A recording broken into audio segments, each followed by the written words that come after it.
오늘 정월 사경의 두 번째 시간입니다.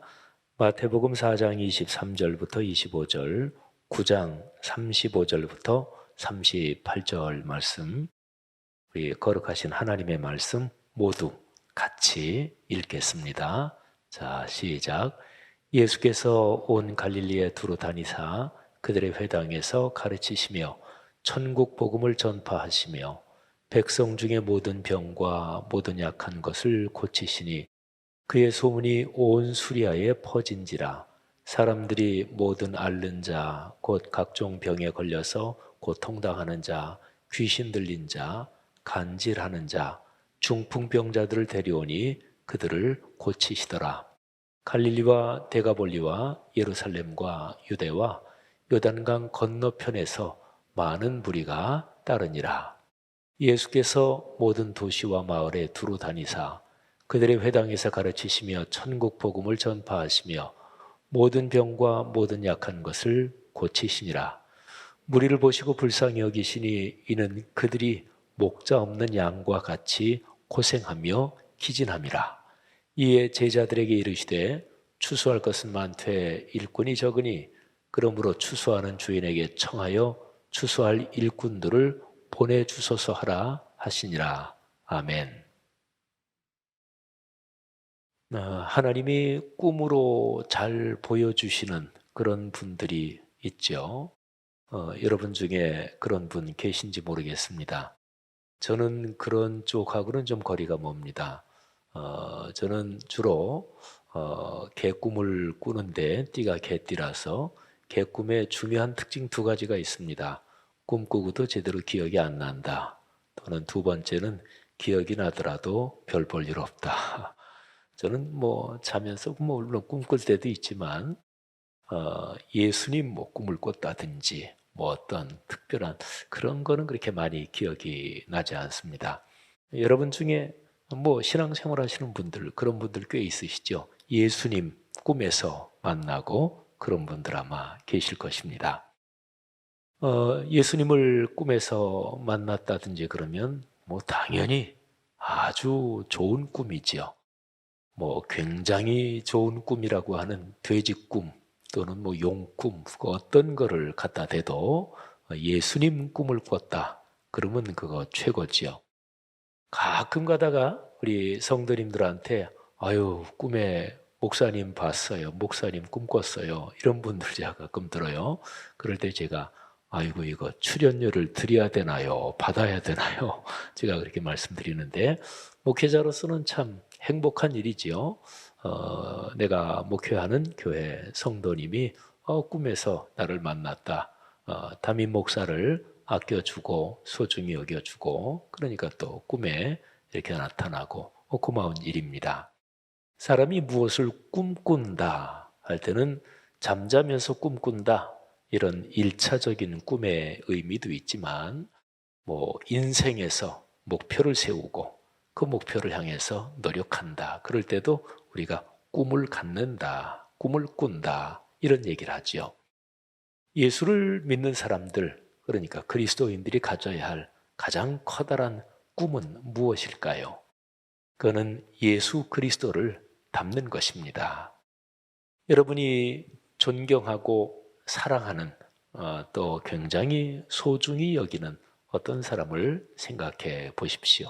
그것이 연인이든 부모님이든 또는 선생님이든 아니면 할머니 할아버지로서 손자 손녀든 어떤 대상이든지 내가 소중히 여기며 아끼고 존경하고 사랑하면 그 사람을 닮습니다. 조그만 아이한테 할머니나 할아버지가 그 아이 말을 흉내내면서 그거는 친해지고 싶고 또 가까워지고 싶고 그런 거잖아요. 유유상종이란 말이 있잖아요. 그러니까 내가 사랑하고 아끼고 소중하고 그러면 닮습니다. 가까워집니다. 심지어는 욕하면서 닮는다 이런 말이 있잖아요. 그죠? 그렇습니다. 욕하면서도 닮습니다. 요즘하고 옛날하고는 시어머니하고 며느리와의 관계 그 풍속도가 시대마다 좀 다르죠. 근데 시집살이를 아주 호되게 한 그런 며느리가 시어머니에 대해서 불만도 있고 또는 속으로 욕하고 그러면서 자기도 모르게 담는 거예요. 그리고 자신이 나중에 며느리를 보면 옛날에 자기 시어머니가 자기를 힘들게 했던 것처럼 똑같이 그렇게 하는 거지요. 사람은 누구나 다 그런 심리적 메커니즘을 가지고 있습니다. 예수 그리스도를 닮고 그분과 가까워지고 또 그분의 언어 또는 그분의 마음을 갖는 것처럼 소중한 것이 없습니다. 우리 신약 성경에서 기독교 신앙의 가장 핵심적인 신앙 고백의 심장이라고 할 수 있는 그런 본문이 여러 군데가 돼요. 그런데 그런 말씀 중에 한 군데가 빌립보서 2장 5절 이하입니다. 2장 5절부터 2장 11절까지 우리 성도들이 많이 아는 본문이죠. 너희 안에 이 마음을 품으라. 곧 그리스도 예수의 마음이니. 이렇게 하는 쭉 나오는 구절이죠. 그러니까 이 빌립보서 2장 5절부터 11절은 가장 오래된 우리 초기 교회 공동체의 신앙 고백입니다. 빌립보서든 에베소서든 신약 성경 어떤 거든지 간에 처음에 누가 딱 하고 1부터 끝까지 쫙 쓰고 그런 게 아니고요. 처음에는 그리스도인의 삶이 있었겠지요. 교회 공동체의 생활이 있었겠지요. 거기에서 예수님이 살아계실 때 예수님을 만나고 그 말씀을 듣고 이랬던 사람들이 그런 거를 메모도 해놓고 아유 주님이 이런 말씀을 하셨어. 사도 요한 같은 경우라면 주님이 사랑하라고 하셨어. 또 사랑하라고 하셨어. 서로 사랑하라고 하셨어. 이 사도 요한은 연세가 계속 많이 들어서 나중에는 굉장히 고령이 됐을 때 이분은 늘 그런 얘기를 하셨다고 그러죠. 전해져 내려오는 이야기에 따르면 여보시게 사랑합시다. 나중에 나이가 들어서 젊은 사람들이 이렇게 업고 다녀야 될 그때가 됐을 때 젊은 사람한테 업혀가면서 여보시게 사랑하며 사세. 늘 그런 얘기를 했다고 그래요. 근데 그런 이야기들이 나중에 어느 정도 됐을 때 쭉 연결해서 기록이 되고 그랬던 거거든요. 근데 빌립보서 2장 5절부터 11절은 가장 초기에 형성된 이제 그런 말씀 덩어리 중에 하나입니다. 근데 그 핵심이 뭐라고요? 예수 그리스도의 마음을 품으라 하는 거죠. 이번 정월 말씀 사경의 주제는 예수님처럼 우리도 이게 주제입니다. 가장 복된 그리스도인, 가장 축복을 많이 받는 사람은 예수님처럼 살고 예수님의 마음을 품는 사람입니다. 여러분 또 우리 교회 공동체가 그런 복된 주인공이 되기를 주의 이름으로 축복합니다. 지난 주간 수요일에 했던 첫 번째 시간에 했던 거를 잠깐 한번 복습을 하겠습니다. 우리 삼각형 한번 보여주시겠습니까? 자, 예수님의 사역을 설명하는 가장 좋은 도형이 삼각형입니다. 이 삼각형의 가운데 부호를 하나 붙일 수가 있습니다. 물음표. 제가 지난 시간에 설명을 하면서 이 물음표는 무엇인지 나중에 설명드리겠습니다. 지난 시간에 다 설명을 하셨으니까 이 물음표 그 자리에 뭐가 들어가는지 다 아시겠죠? 근데 지금 제 설교를 들으면서 아이고 어쩌지요? 저 기억이 안 나네요. 근데 괜찮습니다. 벌써 일주일이나 됐는데 그걸 아직까지 기억하고 계셔요. 지극히 정상이라고 생각하시고 용감하시기를 바랍니다. 자, 삼각형 세 꼭지점에 예수님께서 하신 3대 사역이 배치가 될 수 있습니다. 제일 위에 전파. 우리 아까 같이 읽었잖아요. 예수님께서 하나님 나라 복음을 전파하시고 가르치시며 모든 병과 모든 약한 것을 고치시더라. 그래서 삼각형 위에 꼭지점의 전파, 오른쪽으로 내려가면서 가르침, 그리고 왼쪽으로 치유하심. 이건 이제 마태복음 4장과 9장에 그대로 나온 표현대로 예수님께서 이 땅에 계실 때 하셨던 세 가지 일입니다. 근데 이거를 오늘날의 언어로 한번 바꾸면 다음과 같이 됩니다. 전파하셨다, 이거는 선교, 그리고 가르치셨다, 이거는 교육, 그리고 치유하셨다, 이거는 치유했다, 사람의 육신의 병뿐 아니라 마음의 진리병, 또는 사회적으로 뭐 갈등이 있고, 또는 뭐 서로가 그냥 싸우고 뭐 이런 것까지 광범위하게 포함해서 치유라고 얘기하면 좋을 거예요. 근데 그건 오늘날의 가장 적절한 말로 말하면 봉사, 이렇게 말할 수 있습니다. 그래서 오늘날의 언어로 말하면 선교, 교육, 봉사. 자, 그리고 이 가운데 이제 들어갈 단어, 그거는 바로 예배입니다. 그러니까 예수 그리스도께서 선교, 교육, 봉사, 이 세 가지 일, 3대 사역을 하시면서 당신의 지상 생애를 사셨는데, 이 세 가지 일이 다 어렵습니다. 근데 이 어려운 일을 예수님이 어떤 힘으로 하셨나? 그거는 하나님 아버지를 만나면서, 그러니까 늘 하나님 아버지, 그분과 같이 기도하고 그분과 동행하고 그러면서 하늘 아버지께서 주시는 그 힘으로 이 세 가지를 하신 거죠. 선포하시고 가르치시고 치유하신 거, 선교, 교육, 봉사. 그래서 저 삼각형의 가운데는 하나님을 만난다, 또는 기도한다, 또는 하나님의 거룩한 말씀을 묵상한다, 뭐 이렇게 여러 가지로 들어갈 수 있는데, 이거를 모두 모아가지고 가운데 하나 단어를 쓴다면 예배라고 쓸 수 있습니다. 예배는 하나님을 만나는 그런 시공간이죠. 예배 중에 우리는 기도합니다. 또는 예배 중에 찬양, 아까 우리 트보라 찬양도 찬양했고 같이 회중 찬양도 했고, 또 예배 중에 설교의 선포 말씀을 들으면서 또 말씀을 통해 주님을 만납니다. 그러니까 예배라는 단어가 포괄하고 있는 이 모든 것의 핵심은 하나님의 임재와 현존을 체험하는 것입니다. 우리 묵상지 뒷표지에 늘 써 있는 거지요. 하나님의 임재와 현존을 체험한다. 그래서 예수님의 4대 사역, 이렇게 얘기하면 이제 가운데 있는 심장 부분에 있는 것부터 1순위로 놓고 하면 예배, 그리고 이제 위에 꼭지점부터 해서 선교, 그리고 여러분 보시는 방향으로 오른쪽으로 내려가서 교육, 봉사. 그러니까 예배, 선교, 교육, 봉사, 이렇게 되는 거죠. 오늘 두 번째 시간에 예수님의 마음을 살펴보려고 합니다. 예수님이 선교, 교육, 봉사, 이 세 가지 쉽지 않은 일을 하늘아버지를 만나서 하늘아버지께서 주시는 힘으로 하셨단 말이죠. 그러면 예수님이 이런 4대 사역을 하실 때 그분의 마음, 심장 안에 어떤 것이 있으셨을까? 여러분, 사람이 어떤 일을 무지무지하게 중요하게 생각하면 그 사람 마음 속에 그 일을 중요하게 생각할 수밖에 없는 뭐가 있어서 그래요. 그렇잖아요, 그렇죠?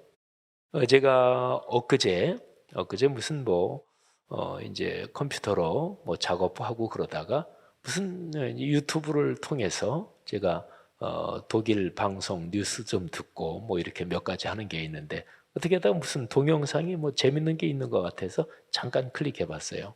근데 한 2살, 그러니까 만으로 2살이면 뭐 보통 우리 나이로 3살, 뭐 한 4살, 뭐 요 정도 되는 조그만 딸 둘을 가진 어떤 내외간인가 봐요. 근데 부모 얼굴은 안 남아요. 근데 부모가 아주 재밌어서 아이들을 찍어서 뭐 유튜브에 올린 것 같아요.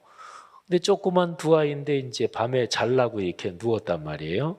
근데 이제 아빠 엄마 얼굴은 안 나오고 아빠 말만 나오고 아이들 둘이 표정이 나오는데, 아빠가 머리에 흰 머리도 조금 있고, 근데 뭐 아이가 뭐 서너 살 정도 되니까 그거는 흰 머리가 아니라 새칠 것 같은데, 어쨌든 그 아빠가 흰 머리도 있고, 그러면서 자기 조그만 이쁜 딸 두라고 얘기하면서 하는 얘기가, 아빠나 엄마도 나중 되면 할아버지 할머니가 되는 거야. 그러니까 그 조그만 두 여자아이가 할아버지 할머니, 그러면서 두 아이가 울먹거리는 거예요. 그 중에 한 아이는 울면서 할머니 되지 말라고, 할아버지 되지 말라고 우는 거예요. 막 눈물을 흘리면서. 그러니까 이제 뭐 부모로서는 재밌죠. 울지 말라고. 근데 그 조그만 아이가 자기 엄마 아빠가 나중에 엄마 아빠도 할아버지 할머니 되는 거야. 그러니까 그 아이가 막 우는 거예요. 그런데 그 아이가 왜 울까요?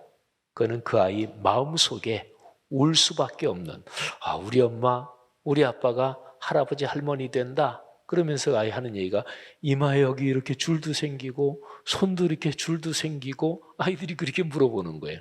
그러니까 그 아이 마음속에는 우리 엄마 아빠가 이마에 줄도 생기고 손에 줄도 생기고 그런 할머니 할아버지 된다. 그게 싫었던 거겠죠. 사람이요, 어떤 말을 하든지 어떤 행동을 하든지 그는 그 사람 마음에서 나옵니다.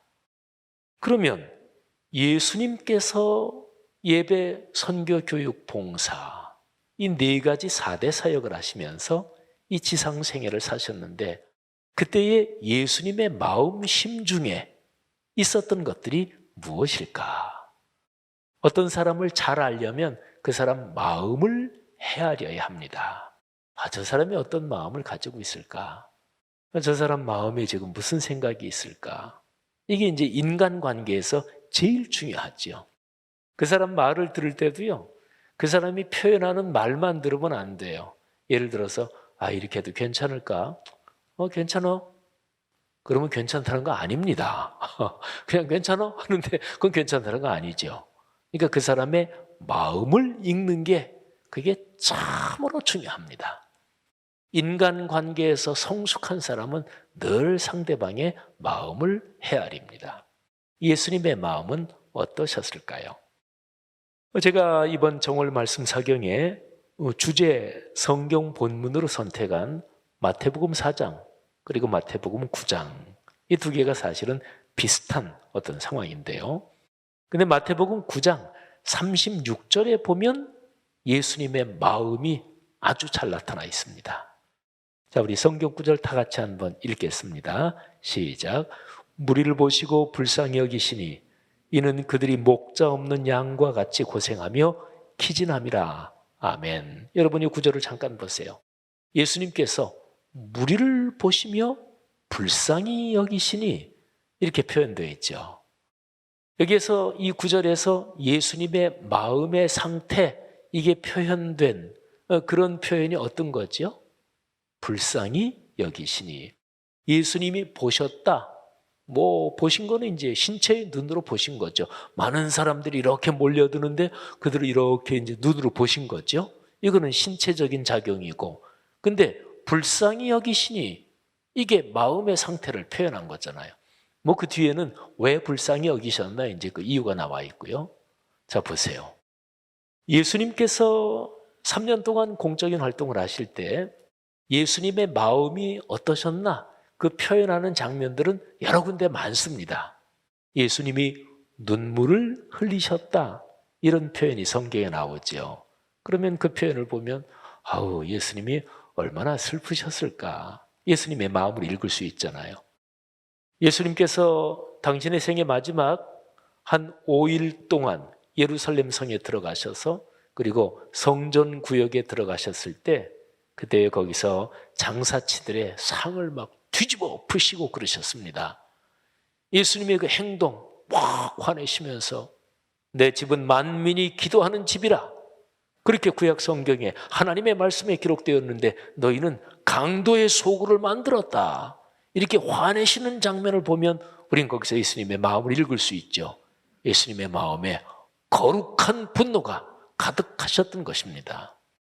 그런데 오늘 말씀 9장 36절에 예수님께서 당신에게 나오는 많은 사람들이 쭉 나오는 것을 보셨어요. 그리고 예수님께서 불쌍히 여기셨습니다. 여러분 이 구절이 마태복음에서 그리고 예수님의 생애에서 굉장히 중요합니다. 예수님의 마음속에 있던 제일 중요한 몇 가지가 있는데 그 중에 하나가 불쌍히 여기는 마음입니다. 그런데 뭐에 대해서요? 사람에 대해서. 물론 예수님은 이런저런 뭐 하늘에 나는 새, 그리고 성경에 구체적으로 기록되어 있지는 않지만 예수님은 풀과 꽃도 참 좋아하셨을 것이라 생각이 돼요. 예수님은 또 양이나 또는 소나 나귀나 이런 짐승들도 예수님은 당연히 좋아하셨을 것입니다. 뭐 성품이 훌륭하고 마음이 깊은 사람들이 뭐 동물들 뭐 싫어하는 거 봤나요? 또 꽃이나 나무, 강, 산, 바람 다 마찬가지죠. 그런데 예수님은 특별히 사람을 참 아끼셨고 사람에 대해서 관심이 많으셨습니다. 그게 이제 마태복음 9장 36절에 많은 사람들이 나오는 걸 보고 불쌍히 여기셨다. 그러니까 예수님의 관심은 언제나 사람에 있었습니다. 예수님은 한 사람을 소중하게 여겼습니다. 우리 성경에 보면 그런 게 굉장히 많이 나오는데요. 예수님은 당신이 지금 있는 그 자리에서 만나는 그 어떤 한 사람, 그에게 집중하시고 그리고 그를 마음을 깊이 보시면서 그를 집중해서 보시면서 그를 깊이 바라보시고 그를 끌어안으셨어요. 예수님께서 한 번은 야이로라고 하는 회당장의 딸을 고치러 사람들하고 가시는 장면이 기록이 되어 있습니다. 야이로가 간절히 간청을 하지요. 좀 제 집에 오셔서 제 딸아이를 좀 고쳐주십시오. 지금 죽을 정도입니다. 그래서 예수님께서 사람들이랑 쭉 가시는데 근데 그때에 혈루증으로 앓던 그 여인 한 사람이 예수님 앞에 나와서 주님 저를 좀 고쳐주십시오 이러지는 못하고 뭐 어려워서 그랬을 수도 있고 또 많은 사람 앞에서 나서기가 그랬을 수도 있고 하여간 그런데 이 여인의 마음속에 내가 예수님의 옷자락만이라도 잡으면 내 병이 낫겠다. 뭐 병이 낫겠다. 이렇게 생각했을 수도 있고 저 예수님 저분의 옷자락만이라도 한번 잡아봤으면 이런 마음이었을 수도 있겠고 이 여인은 필시 평소에 예수님을 계속 이렇게 먼 발치에서 또는 따라다니면서 예수님 말씀을 많이 듣고 은혜를 받았던 그런 여인이었을 것입니다. 그러면서 사람들이 이렇게 많이 몰려가는데 이미 예수님은 굉장히 유명해졌을 그런 상황이니까 근데 이 여인이 몰래 사람들 틈에 가서 예수님의 옷자락을 살짝 만졌습니다. 그때 하나님의 은혜로 예수 그리스도 그분에게서 능력이 나가서 그 여인도 느꼈어요. 예수님의 옷자락을 만지는 순간에 자기 몸으로 느껴져오는 어떤 거룩한 능력을 느꼈고 자기 병이 나았구나 하는 것을 체험을 한 거죠. 근데 그때 예수님도 아셨어요. 어떤 여인이 자기 옷자락을 만지고 그리고 자기에게서 능력이 나간 것을 예수님이 아셨습니다.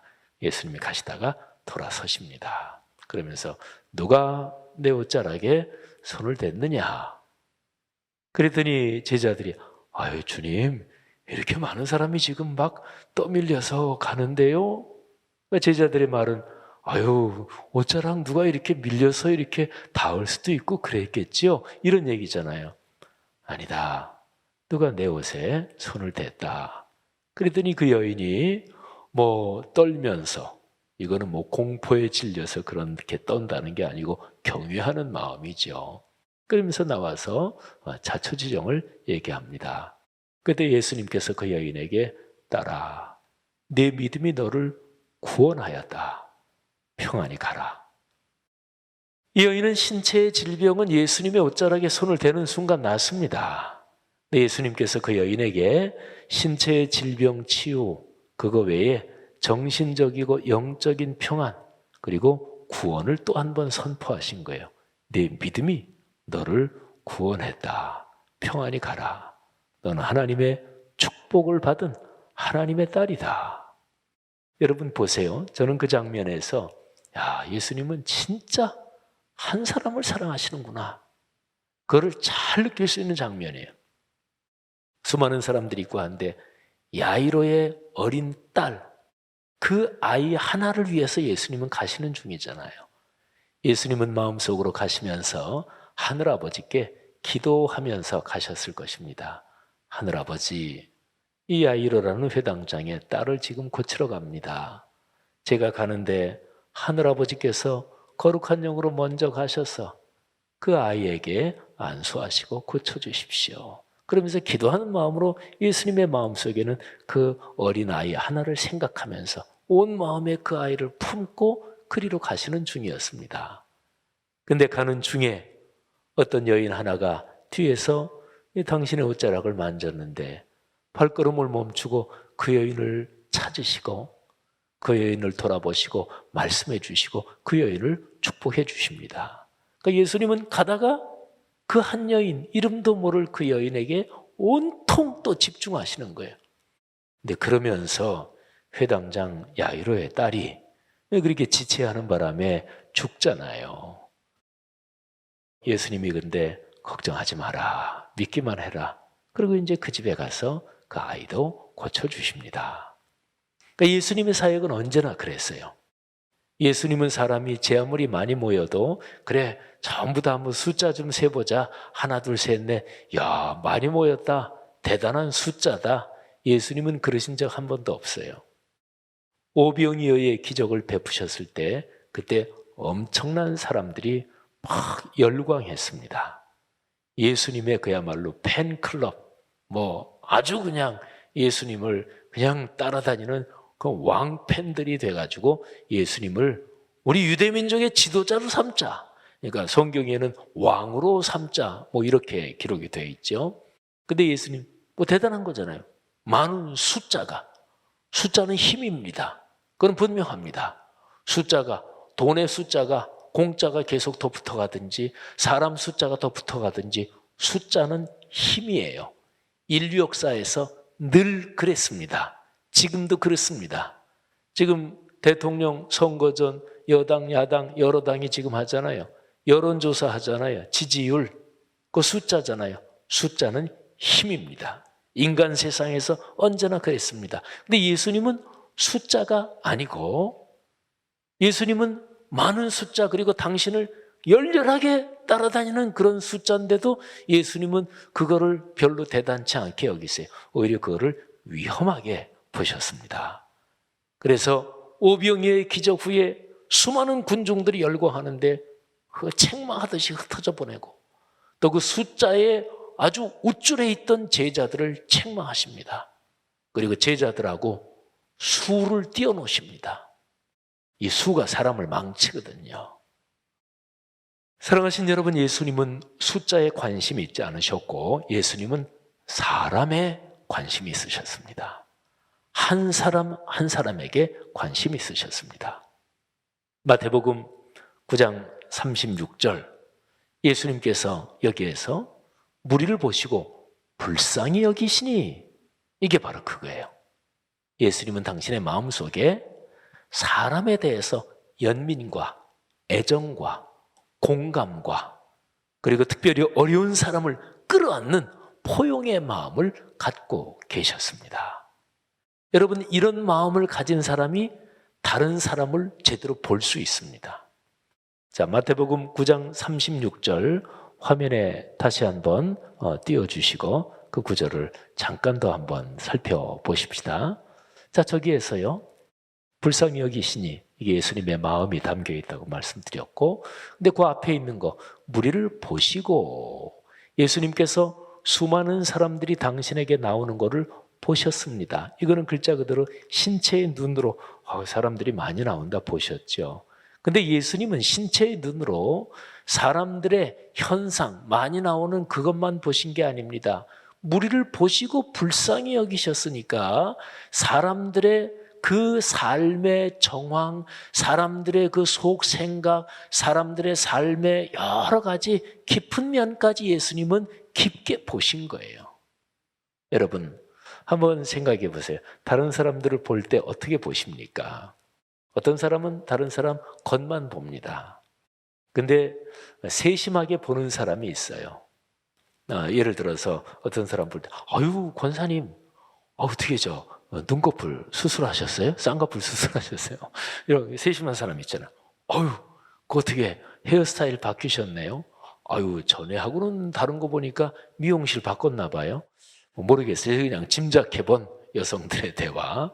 남성들은 또 어쨌든 이거는 이제 현상적인 거지만 세심하게 아유 집사님 되게 뭐 어려운 일이 있어요. 다른 사람 다 못 보는데 그런 사람이 있어요. 아 집사님 뭐 어려운 일 있어요? 아유 얼굴이 어둡네. 근데 그 사람은 그냥 보통인데 근데 그렇게 세심하게 보는 사람이 있어요. 그런 사람이 좋은 사람입니다. 남에 대해서 무관심한 사람은 결코 좋은 사람이 아닌 거지요. 이런 얘기가 있어요. 뭐 이거는 유명한 얘기인데요. 뭐 요즘은 선거 국면이니까 제가 나중에 말씀드리고 어떤 두 사람이 덕수궁 돌담길을 이제 걷고 있습니다. 두 남자가. 예.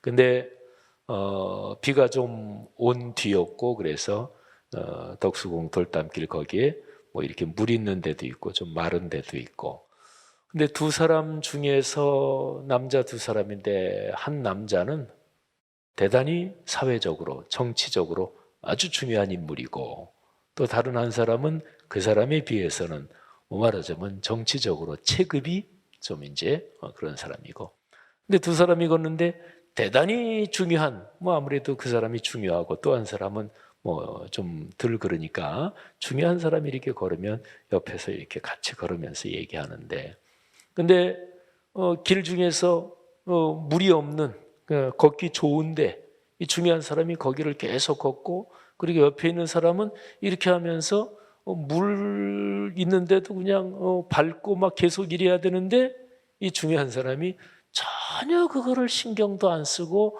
그거를 인지도 하지 못하고 계속 그렇게 덕수궁 돌담길을 쭉 걷습니다. 나중에 이 옆에서 어떤 사람이 내가 이 사람하고 같이 정치하면 안 되겠구나. 이 사람하고 같이 일하면 안 되겠구나. 이 사람의 사람에 대한 인지 감수성이 참 위험한 사람이구나. 그랬다고 그래요. 이거는 누구라고 말은 안 하고 이거 좀 뉴스에다 검색하면 금방 나와요. 여러분 다른 사람에 대해서 얼마나 관심이 있으십니까? 저는 예수님께서 말씀하신 대로 내가 대접을 받고자 하는 대로 남을 대접하라. 이것이 율법이요 선지자지나 예수님이 말씀하셨죠. 입장 바꿔놓기, 역지사지. 이 심정이 참 중요합니다. 예수님이 바로 그 심정을 가지셨어요. 예수님께서 하늘의 영광의 보좌를 버리시고 이 땅 낮고 천한 인간 세상에 내려오셔서 사람 몸을 입으신 것, 이 성육신 사건을 다른 식으로 표현하면 보통 많이 쓰는 역지사지, 입장 바꿔놓는다. 그 말하자면 철저하게 그렇게 하신 거, 성육신을 평이하게 설명하면 그런 거잖아요. 거기에서 무슨 사건이 일어났어요? 구원의 사건이 일어났습니다. 여러분 다른 사람의 심정을 진지하게 생각해주고 그 사람의 마음을 헤아리고 이런 훈련이 된 사람이 성공합니다. 교회는 사람에게 관심을 가져야 합니다. 그건 바로 예수님이 그러셨기 때문에 그렇습니다. 그래서 교회 공동체는 한 사람 한 사람 우리 교회 성도들 한 분 한 분이 참 행복하게 복되게 인생길을 걸어가도록 목회자를 비롯해서 장로님, 권사님 모든 성도들이 서로에 대해서 관심을 갖는 거지요. 이게 바로 예수님께서 말씀하신 그 명령입니다. 서로 사랑하라. 할렐루야. 사랑하신 여러분, 예수님처럼 우리도 예수님께서 사역을 하실 때 어떤 마음을 품으셨을까? 사람의 마음을 헤아리고 사람에게 연민과 동정과 이해와 공감, 그 사람의 마음을 헤아리는 그게 바로 예수님의 심중에 있었습니다. 여러분의 삶에 그런 훈련이 지속적으로 이어지기를 주의 이름으로 권면합니다. 또 여러분이 가장 가까운 사람들, 가족들 또는 뭐 교회 구역 식구들, 직장에서 같이 일하는 사람들 당연히 거기에 신경을 써야 돼요. 그래야 여러분이 행복해요. 여러분의 주변에 사람이 보여야 행복해요. 사람이 안 보이고 숫자만 보이면 그러면 실적은 올라갈지 몰라도 불행합니다. 사람은 안 보이고 물건만 보입니까?